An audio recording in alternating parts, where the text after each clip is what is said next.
আজকে আমরা IFB micro oven পরিষ্কার কী করে সেটা দেখব। এই মাইক্রো ওভেনের অবস্থাটি দেখছেন, একদম খাবারের ছেটা, রান্নার ছেটা, রান্না করতে করতে যে ছেটাগুলো লাগে অনেক দিন পরিষ্কার না করার ফলে এরকম নোংরা হয়ে গেছে। দাগগুলো যেন একদম বসে গেছে। দেখতে পাচ্ছেন কতটা নোংরা হয়ে রয়েছে। আমরা এই পুরোটাকে পরিষ্কার করব, তো আসুন আমরা দেখি কী দিলে সব কটা দাগ উঠে যাবে। একটি পাত্রে গরম জল নিয়ে তার মধ্যে কিছু লেবু নিংড়ে নেবেন। সেই লেবুর জলটি মাইক্রো ওভেনের মধ্যে দিয়ে 10 মিনিট এটাকে স্টিম করবেন, হিট করবেন।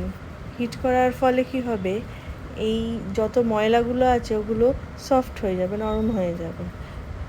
তাতে আপনাদের পরিষ্কার করতে সুবিধা হবে।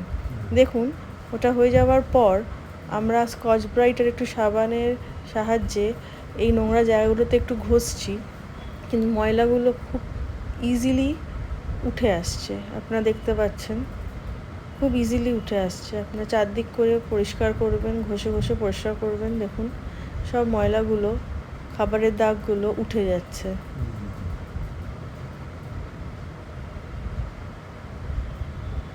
ভালোভাবে পরিষ্কার করবেন। একটু সাবান নেবেন,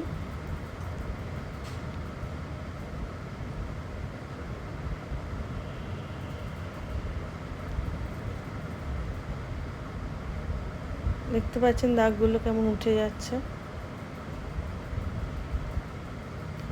এবার ভালো করে পরিষ্কার করার পরে একটি কাপড় নেবেন, কাপড় নিয়ে ওটাকে ভালো করে মুছবেন। দেখুন সব দাগ উঠে যাচ্ছে, সব দাগ উঠে যাচ্ছে।